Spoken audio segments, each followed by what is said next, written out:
ating lahat. Pasalamat po tayo sa Panginoon for this opportunity once again that we could study His Word. And yung aking pong prayer na kahit sa ganitong paraan ng pag-aaral ng Kanyang salita is that tayo po ay ma-encourage pa rin and tayo po ay magpatuloy sa Panginoon. So sa mga nangyayari po sa atin ngayon, minsan hindi po natin mapigilan yung sarili natin na tayo po ay mag-worry. Minsan hindi po natin mapigilan yung sarili natin na tayo ay matakot. Nor minsan hindi po natin mapigilan yung sarili natin na tayo po ay magtanong or mag-question sa Panginoon. Lord, bakit? Bakit hinahayaan mo na ma-experience namin yung ganitong suffering? Lord, bakit hinahayaan mo na ma-experience namin yung ganitong problema? Diba? And out of those questions, minsan nakakonclude tayo na parang naisip natin na minsan parang hindi able yung Panginoon. Minsan nakakonclude tayo na parang hindi nagki-care yung Panginoon. Na parang walang ginagawa yung Panginoon.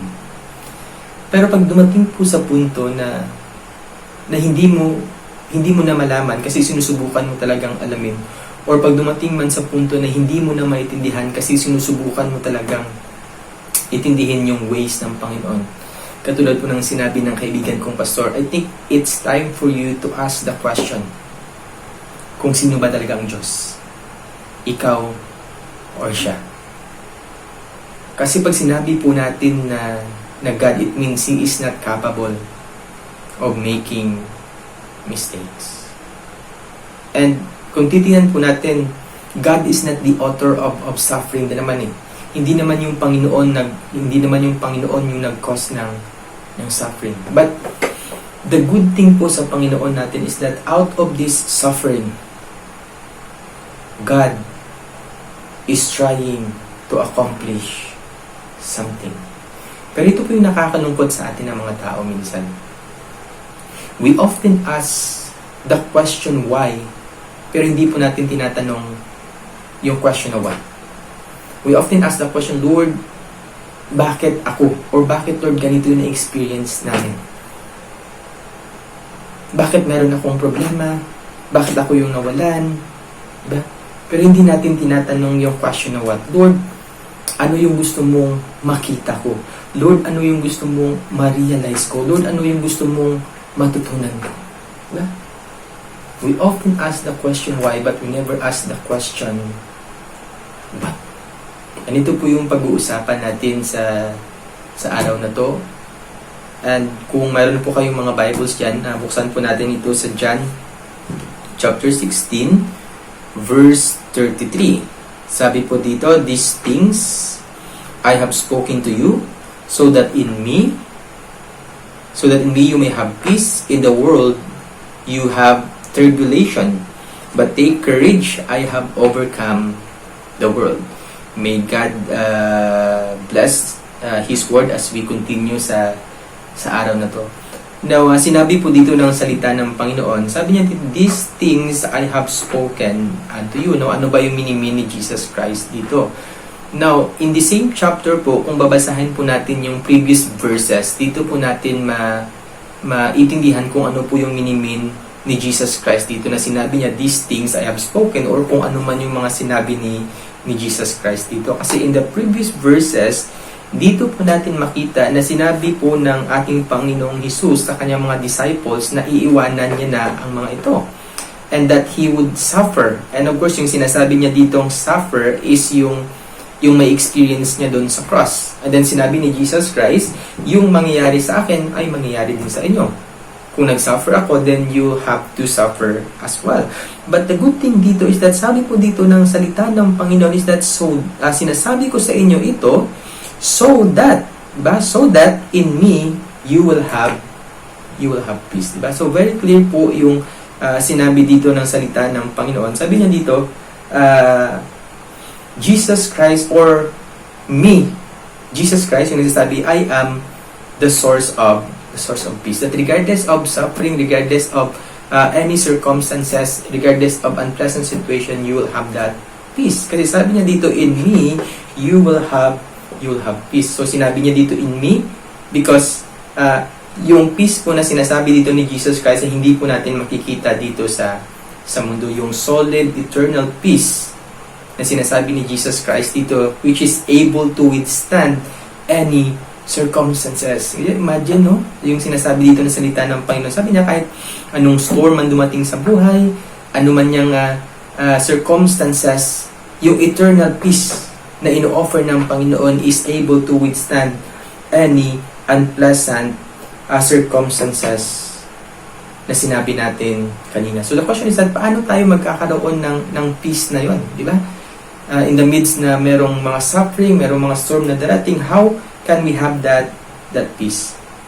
So, minsan kasi nawawala po yung peace natin kapag nakaharap po tayo or kapag nafe-feel po natin na parang hopeless po tayo, di ba? Nawawala po yung peace natin kapag may mga bagay na hindi natin kaya. Nawawala po yung peace natin pag may mga bagay na hindi natin makontrol, di ba? So like for an instant, yung mga suffering or unpleasant situation na out of our control, minsan nawawala po yung peace natin. So sinasabi po dito ng salita ng Panginoon, in me, you will have peace. In other words, parang yung gusto niyang sabihin dito is that in the midst of your weakness, in the midst of your hopelessness, in the midst ng mga bagay na hindi mo kayang kontrolin, you will have that peace. Why? Because God will be the one to fight for you. It simply means hindi mo battle yun. Yung battle mo is in trusting and leaning on the Lord. Diba? So, pwede pala tayo magkaroon ng peace. Like for an instant, no? Yung story ni David and ni Goliath. So, dito po natin makita na how can yung isang shepherd boy or yung isang bata na si David, di ba? Hindi po siya warrior, is confident enough to face this giant Goliath, di ba? So, bakit siya ganun ka-confident na harapin yung giant na to? Kasi kung titignan po natin, facing something big or something difficult, it would make us very unpeaceful, di ba? Kung maka-encounter ka ng isang situation na parang sobrang hirap, di ba? Na parang sinabi nga natin kanina, parang hopeless ka, parang sobrang liit mo, di ba? Katulad ng situation ni David, it would rob us sa peace na meron tayo. Now, kung titingnan po natin yung story na to, actually, before nagharap si David and si Goliath, itong si Goliath, gin-challenge niya yung mga Israelite. And then, he also challenged King Saul, yung king ng mga Israelite during the time. But because sobrang laki ng person na to, natakot sila. Diba? And they are not able to fight this giant. But David, diba? Hindi siya natakot. So how can this person or boy or isang bata na katulad ni David na hindi naman siya warrior is confident enough to face this giant? So bakit hindi po siya natatakot? Simply because he see that God is bigger than Goliath, di ba? So yun po yung isang reason kung bakit hindi po natakot si David na harapin si Goliath. Because he see that God is much bigger than Goliath. In other words, yung real giant for David during that time is God, di ba? No wonder sabi ni Jesus Christ, in me you will have peace, di ba? Because God is much bigger than any suffering na ma-encounter po natin sa ating buhay, di ba? So, God is the real giant. No wonder David is not afraid to face Goliath. In another story po, si Gideon, if you know Gideon sa book of Judges, di ba? Gideon's in his 300 and their unusual weapon. So, alam po natin na si Gideon, he is a doubter, di ba?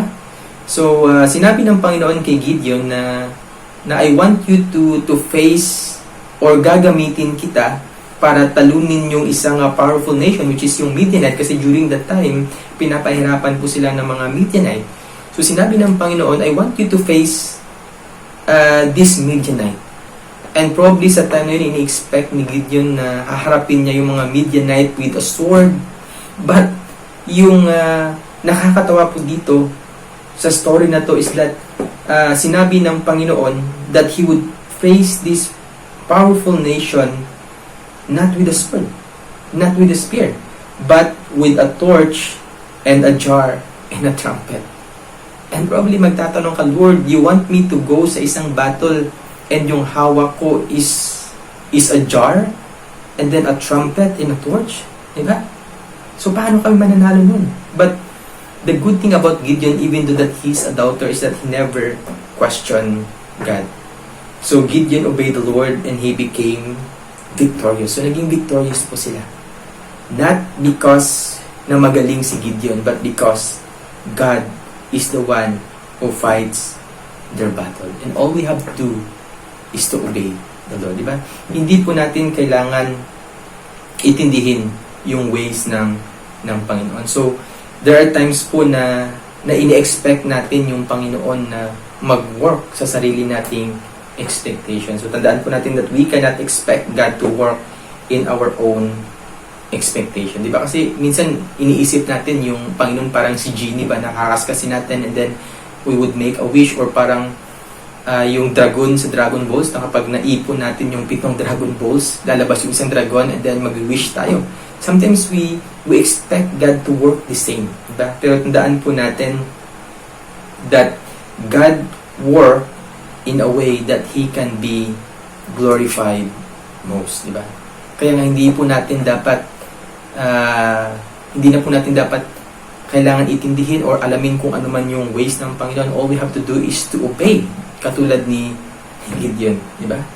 So yun lang po yung pwede nating gawin, because God works in a way that He can be glorified the most, di ba? Kaya ito yung sinabi ni Jesus Christ dito sa binasa natin kanina. In me you will have peace. And then, sinabi niya rin sa John chapter 14, verse 27, Peace I leave with you, my peace I give unto you, not as the world giveth, give I unto you. Let not your heart be troubled, neither let it be afraid. So, yung gagawin na po natin is that believe that God is sovereign, and need to believe that God knows what He is doing.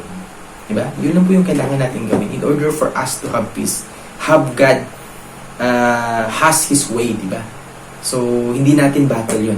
Hindi na natin problema yun. All we have to do is to obey, diba? And to believe the sovereignty ng Panginoon in everything na nangyari dito sa mundo. So, sabi ng Panginoon, these things I have spoken unto you, so that in me you will have peace. So, regardless of any circumstances, God is offering peace.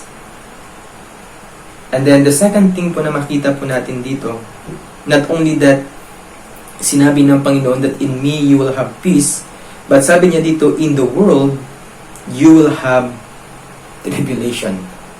Now, yung tribulation po dito na sinasabi ng Panginoon is intense pressure or something very difficult. Diba? So, trouble is certain. Why? Because the one who declares it is the omniscient God. So, expect na po natin na kapag nabubuhay po tayo dito sa mundo, there would be troubles, there would be suffering, there would be tribulation. Because yung isang nagsabi nun is the omniscient God. Pag sinabi po natin omniscient God, it means the all-knowing God. Diba? So, I think ito din po yung sinasabi ng Panginoon dito, that in this world, diba? Jesus made it clear that in this world you will have or you will face significant troubles. And I think ito yung answer sa mga question natin with regards to what is happening right now or what is happening nowadays, diba? So, why is there suffering? Diba, minsan tinatanong natin yun, bakit merong suffering? Of course, the ultimate reason or yung main reason kung bakit mayroong mga suffering is because of sin, di ba? And because of sin, yung mundo na to naging corrupt. So, but again, why there is suffering, why there is death, why there is chaos, why there is greed, why there is corruption, why there is war, why there is coronavirus. Diba? Kasi sabi dito ng salita ng Panginoon, in this world, you will have tribulations. In other words, yung bottom line ng mga ino-offer dito ng mundo is tribulation. But it's all about intense pressure. It simply means na yung mundo na to, hindi talaga siya makaka-offer sa atin ng tinatawag natin na peace or security. This world could not give it to us. Because whether we like it or not, this world is temporal. But this world is temporal, and anything in this world has an ending. That's why yung mundo na to, it cannot give us eternal peace, it cannot give us eternal joy, it cannot give us eternal hope, nor it cannot give us eternal satisfaction. And hindi dito makabigay sa atin ng eternal life. And one of the wisest person na namuhay sa kanyang time, by the name of King Solomon, na naka-experience na lahat, diba? With regard sa pleasure, with regard sa riches, diba? Wealth, nasa kanya na lahat. Power, nasa kanya na lahat. And yet, yung conclusion niya is that everything in this world is vanity. Diba? It's like catching after the wind unless you put God in the picture. So very clear yung sinabi ng salita ng Panginoon, in this world, you have nothing but trouble.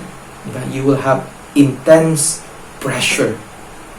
But ito po yung good thing sa salita ng Panginoon dito na makita po natin sa last phrase. Sabi niya dito, in this world, you will have tribulations, but take courage. Diba? Or be of good cheer, or be encouraged. Parang yun yung sinasabi niyo to be encouraged, di ba? In the midst of problem na hinaharap po natin, sabi niya, we can be encouraged or be encouraged. Why? Because sabi niya, I have overcome the world. Di ba? Ito po yung good thing sa salita ng Panginoon, that in the midst po ng mga in-experience po nating suffering, we can be encouraged for one simple reason, because Jesus Christ overcome the world. Diba? Naging victorious po yung ating Panginoon. And of course, yung victory na meron siya is yun din yung victory na meron tayo. Sabi niya dito, I have overcome the world. Of course, yung sinabi nating overcome, it means to be victorious. Diba? Yung Greek word or yung Greek verb ng word na overcome is nikaw. And according sa articles na nabasa ko, dito din natin kinuha yung word na Nike, di ba? And yung Nike sa Greek mythologies is he is a winged Greek goddess, di ba? It means something like a superhero, but the idea here is to be victorious, di ba? So ito yung sinasabi dito ng salita ng Panginoon, that I have overcome the world. So be encouraged regardless kung ano man yung hinaharap natin ngayon. Sabi ng salita ng Panginoon, be encouraged because I have overcome the world. In the midst of trouble, in the midst of intense pressure, in the midst of hopeless situation, be encouraged because I have overcome the world. So amidst of the trouble na hinaharap natin ngayon, di ba? Sabi po ng salita ng Panginoon in Deuteronomy chapter 31 verse 8, sabi ito, it is the Lord who goes before you. He will be with you, and He will not leave you nor forsake you. Diba? So, we can be encouraged in the midst of suffering na hinaharap natin because God is walking ahead of us. Diba? Isa po yun sa realization ni David in Psalms 23. Diba? Sinabi niya dyan, yea, do I walk through the valley of the shadow of death, I will fear no evil. Parang sinasabi niya, in the midst of uncertainty or unpleasant situation or suffering, diba? Hindi ako matatakot because my shepherd is going ahead of me, which is sinabi niya rin dito sa Deuteronomy chapter 31 verse 8. It is the Lord who goes before you, diba? Hindi niya sinabi that the Lord is behind sa atin. It means nauuna siya, diba? Because it is not our battle. It is God. Yung sa atin lang is mag-focus, mag-trust sa Panginoon. It is the Lord who goes before you.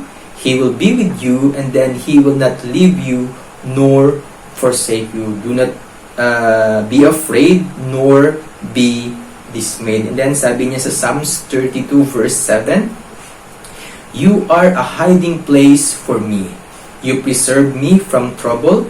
You surrounds me with shout of deliverance. So dito po natin makita na we can be encouraged in the midst of these unpleasant circumstances na dumadating sa atin because God is our hiding place, di ba? In the Bible, God is compared to a rock, di ba? In a fortress, it means something stable, something secure, di ba? So sabi niya dito, You are a hiding place for me. You preserve me from trouble. Diba? Ito yung sinabi ng Psalms 32 verse 7. So, in the midst of this situation, we can be encouraged. Diba? Sabi ng Panginoon, take courage, be of good cheer because I have overcome the world. And then, as we close po, sabi po dito ng Isaiah chapter 26 verse 3 to 4, sabi niya dito, Thou will keep him in perfect peace whose mind stayed on thee. Diba? So sabi niya dito, God would keep that peace as long that you are focused sa Panginoon. Diba? And then, parang sinasabi niya dito, you can have that peace in the midst of whatever suffering, whatever troubles, whatever storm na dumadating kasi nakafocus ka sa Panginoon. It's not your battle again. It's not your fight. Your battle is nandun po sa pag-trust sa Panginoon, sa pag-lean on sa Panginoon. So sabi niya dito, Thou will keep him in perfect peace whose mind stayed on thee because he trusted in thee. Then verse 4, he said, Trust ye in the Lord forever, for in the Lord Jehovah is everlasting strength. So God can be trusted. So kung ano man po yung nag-worry sa'yo, whatever things na nagbabother sa'yo, sabi ko dito na salita ng Panginoon, you will have that peace as long that you are focused sa Panginoon. So I hope na na-encourage po tayo and na-remind po tayo sa salita ng Panginoon. Tayo po ay mag-pray. Let's pray. Gracious and Heavenly Father, we thank you once again for your word. And we just pray, Panginoon, na ikaw po yung mag-bless ito sa aming mga puso. And even, Father, we'd like to remember those person na nasa frontliner, Panginoon. We just pray na ikaw po yung mag-preserve sa kanila, Panginoon. Ikaw po yung tumulong sa kanila. And help us, Lord, to have that faith sa'yo. And help us, Lord, to lean on you and to focus on you. So that yung peace na ino-offer mo sa amin, Panginoon, is ma-achieve po namin. So that we will have that hope, Panginoon, na stable and solid. Salamat po sa iyong salita. Ikaw po mag-bless sa aming puso. Ito yung aming samutalangin sa pangalan ni Jesus. Amen. Alright, maraming salamat po and God bless po sa ating lahat.